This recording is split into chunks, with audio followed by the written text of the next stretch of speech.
Well, let's go ahead and start. I'm sorry that the coffee is not here yet. We're hoping it will arrive. If not, Susan will save us. I know people.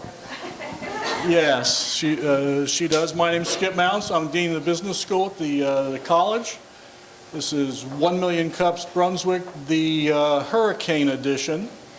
Glad you all are here. I know the storm doesn't arrive on Thursday or until Friday maybe, but I'm glad you all sort of ventured out with the fear of it might get here before we get home, but I'm glad you all are here. Excuse me, 1 Million Cups is an educational, is that me? Is that me making the noise? Is a program developed by the Kauffman Foundation of Kansas City. That's just to add texture to the presentations, is to be boarded up by the time we leave, to be wrapped up in plywood. How cool is that? I think that's great. Its purpose is to engage, encourage, and support entrepreneurs and to help create an entrepreneurial network and a community of supportive mentors.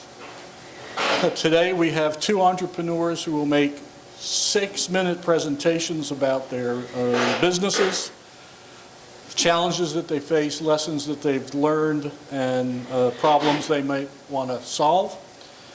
And then you'll have the opportunity to ask questions.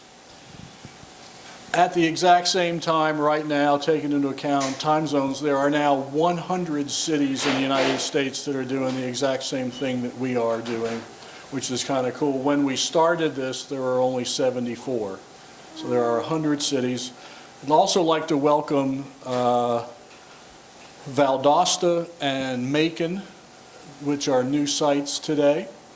And that includes us, Atlanta, and Savannah are the only five cities in the state that have a 1 Million Cups site. I'd like to thank our sponsors. The Invisible Bowman and the Invisible Coffee will eventually get here, we know. Rick Townsend and students from the Career Academy, because they have filmed all of the stuff we do here, and it always turns out great. I'd also like to thank the one, the only Susan Bates for the use of Tipsy McSways. It's really great to be here. It's a great, safe place to be here. We've also have colored stars now across the ledge, which I think adds a lot of texture. We're also looking for ways to get the word out. So if you friend us, like us, or follow us on our Facebook or whatever we have, please do so. If you're not on our distribution list, we have a pad on the bar. Or if you have a business card, you could put it in the tip jar. We also take tips as well. This is our, just this month, the Kauffman Center has created a 1 Million Cups app for your phone. If we encourage you to try it, because you have the opportunity, I'm going to see if it works, if you can sign in so we can get a proper count of folks who are here, what sort of backgrounds you bring. We can actually in the future construct surveys with this, while we can do real-time surveys, get real-time feedback to all the folks that are presenting. This is also our 6th month, and I would have, there's that saying, time flies when you're having fun. Well, in fact, I'm having fun. I don't know about the rest of y'all, but this is our 6th month, and we average about 55 attendees when we don't have hurricanes. And the thing that's interesting, though, is last time, a friend of mine who was here when we were leaving said to me, have you paid attention to what's happened to the room over the 6 months? And I said, please tell me more. And he said, well, the first one, everybody was polite and never talked to one another. And so you'd have a break to get coffee and nobody talked. But he said, listen to the noise that's going on. The goal is to build a culture, and the first place a culture begins is people have to talk to one another to realize that they have the same goals. So this has been great for the first 6 months. Hopefully go another 6 plus a lot of more. So thank you. Do we have any new folks today here? I know we have students from the college, new attendees. Just raise your hand and so we can recognize you. Thank you. Come back, please. The format for today is to have a presentation and take a break, have some coffee. Thank you, Susan. And during the break, you can refresh your coffee, talk, make friends, be supportive, and then we will re-adjourn and we will reassemble and have the second entrepreneur present. Okay. So our first presenter is Ed Hose of Ed Hose Illustration Studio. So please give Ed a hand.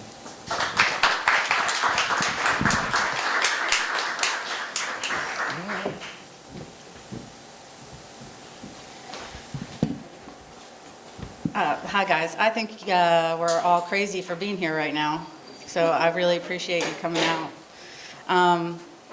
My name's Ed Hose. I'm a girl, and let me, just to clarify, I've been a freelance illustrator for 22 years, and I kind of have two businesses. I have a little art studio and gallery on St. Simon's Island by the pier, but I've been freelancing for 22 years doing logos and t-shirts and murals and portraits and custom work. Recently, in opening up my gallery, I've been working more on doing products and personal artwork that I sell in my studio. I can tell you a little bit about my process, which is I draw with pen and ink by hand, and my drawings take anywhere between 5 and 40 hours, depending on how detailed they are. And then I do all the color digitally on the computer, so they're all digital images in the end, which is great for reproducing them. So they're great for books and for murals. I can work all over the country and all over the world. So let me show you a little bit.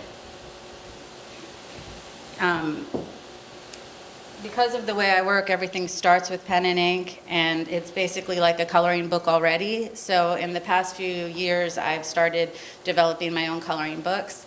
I have 3 right now. 2 of them are appropriate for all ages. One's called the Totally Off the Wall coloring book, and one's called Peaceful Creatures for everyone, and they're good for all ages. And then I also have one called Hide the Kids, and it's an adults only coloring book. It's a little bit racier in content.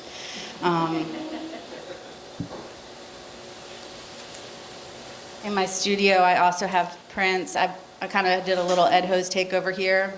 If you're familiar with my style, it always has the same line quality, but I can kind of do some range between really whimsical and fun stuff and a little bit more serious.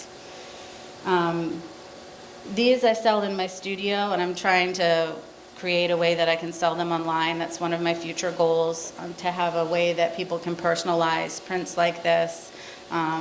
This is like for a little girl's room. People can have their name printed like as they wait, or over the doorway, and I have several that are like island themed. People can have their name in it, have a keepsake for the island when they come to visit. I also have license plates and bracelets.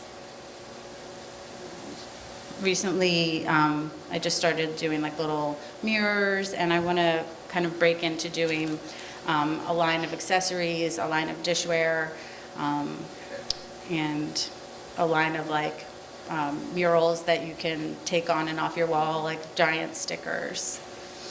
I don't know what else to tell you. I'm Is it- sorry, I is just it- know way too much about your stuff right now, so I'm just gonna throw it Okay, thank you. One of her drawings is, or one of her creations, Tipsy. So all the Tipsy stuff you see, every illustration, sorry. Yeah, that microphone. Would you please start? Thank you. Thank you so much, Skip. It's so nice to have you here this morning. Ed does so much stuff for me, but she's actually created Tipsy herself. All the way from when Tipsy was a baby. There's a little, right over here. All the way from when Tipsy was a baby to where she is right now, which is at the Senior Care Center. That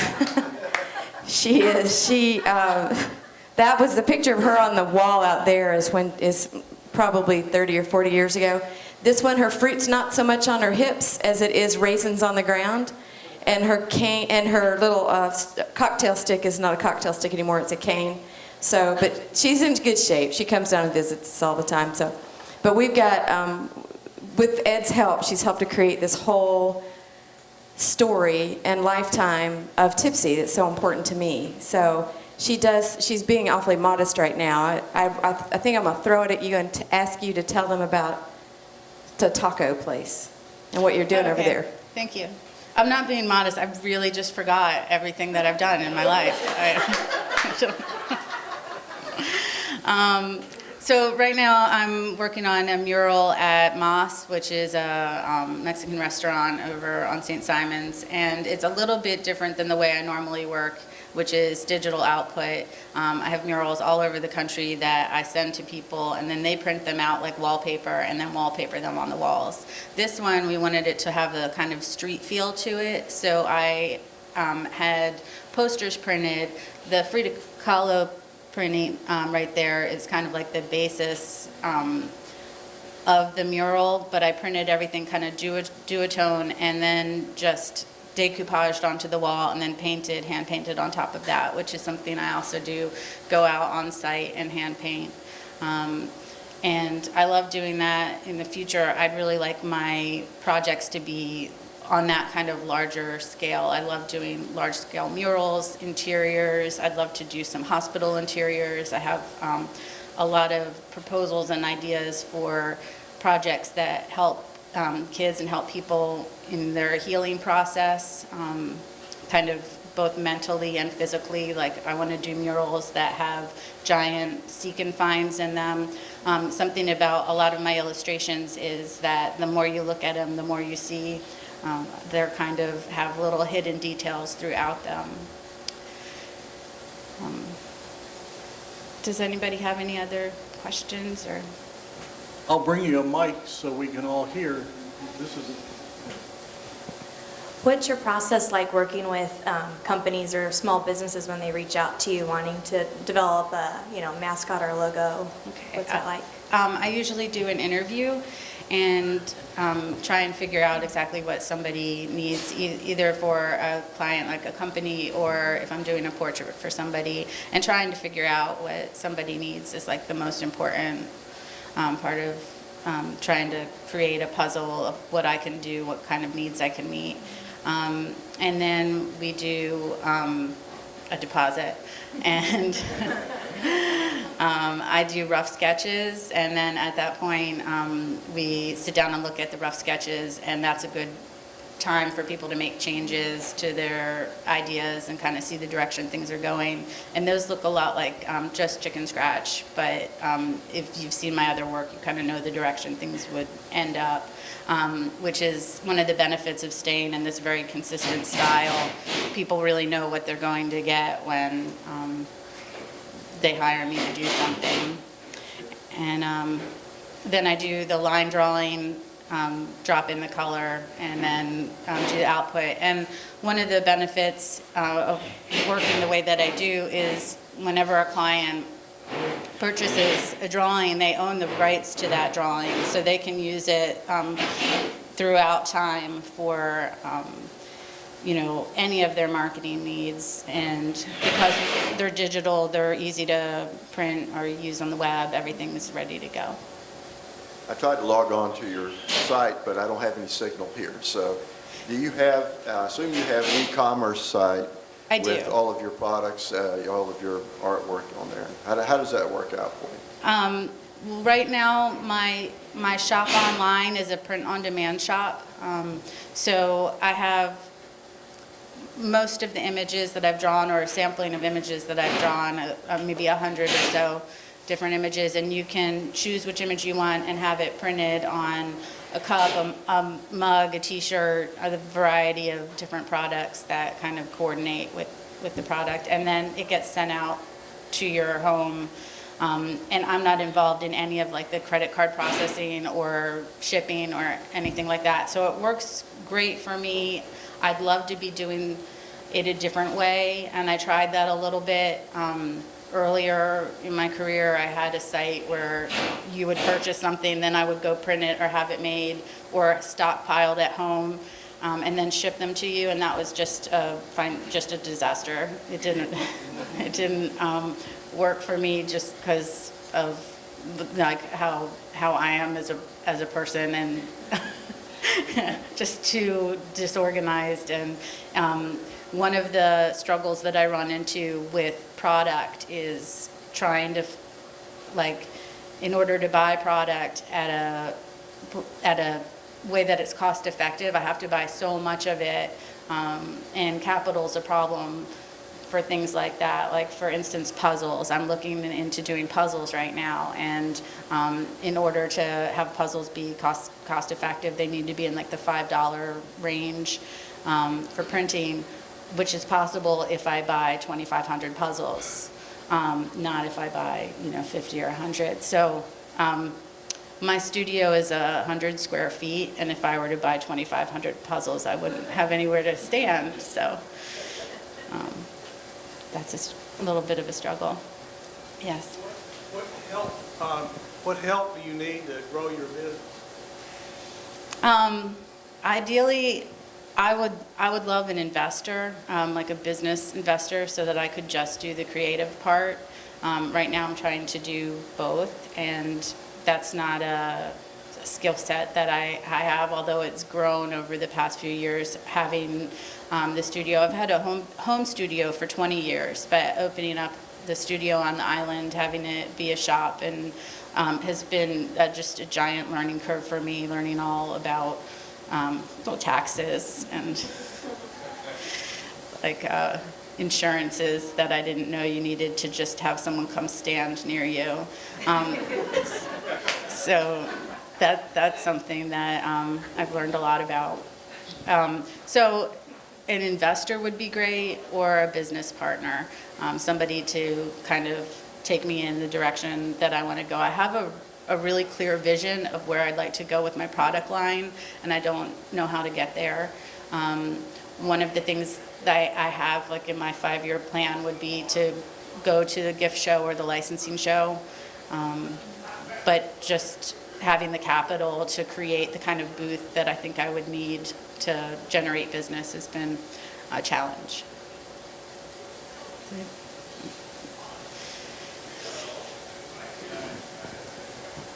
First, I appreciate everything you've done and do. You have great work, and the Career Academy loves you. Thank you. And the second, have you went to small business administration to get help in that realm, the business side of it? Yeah, they love me there. I'm there a lot. They know you well. Yeah, they know me well. They're like, no, don't do that, Ed. Like, because one of my heroes is Mary Engelbright, which I actually wrote her a letter to see how she's doing exactly what I would like to be doing with the licensing. Her art is everywhere, completely recognizable on note cards, lunch boxes.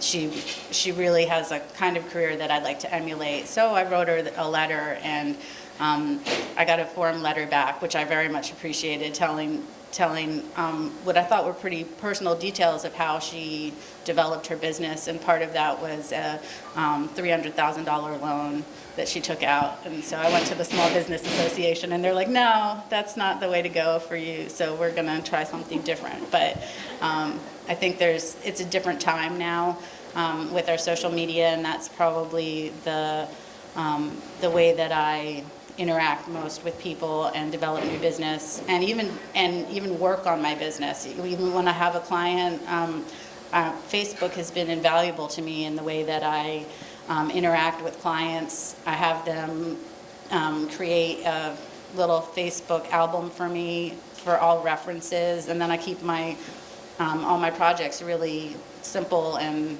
accessible at any time from anywhere, so I love it. Any other questions? Thank you all for saving me with questions.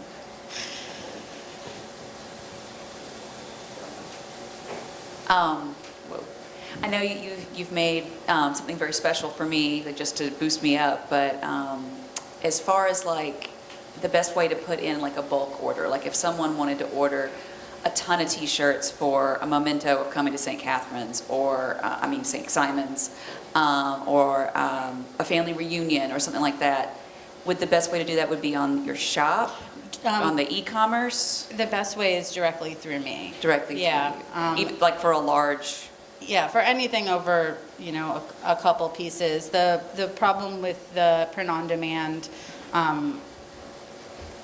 shop that I have right now is that there's no discount for a bulk order. You're paying full price, where if somebody, like the buttons that I hope you all take on the table, trying to spread that message a little bit. I'll tell you a little story about those when I was growing up. My mom had little buttons that said "Don't postpone joy" on them, and whenever we went to a restaurant and she left a tip on the table, or we'd go through a toll booth or anywhere that she felt that she could spread like a little just bit of happiness, she would pass one of those little buttons out, and I just thought that was so sweet. So I made those last year, and I've been selling a lot of them, and people have placed a lot of orders for them, but they just need to call me directly, and that's something that I'm working on, trying to develop a better way to order, in bulk like that.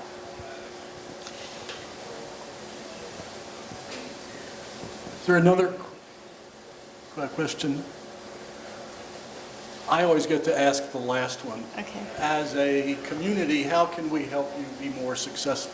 You can share my name and my website and things that I've drawn, tag me in them, just kind of spread my name. That would be helpful. And also think of me when you have a need that you want something a little bit more creative or unusual, or you want to brand an event or a moment in time, or have a special gift that you want to create for someone that's really unique and one of a kind. Just keep me in mind. Well, thank you very much. And while this is not as cool as your stuff. But it could be. Well, there you go. I appreciate it. Thank you. Ed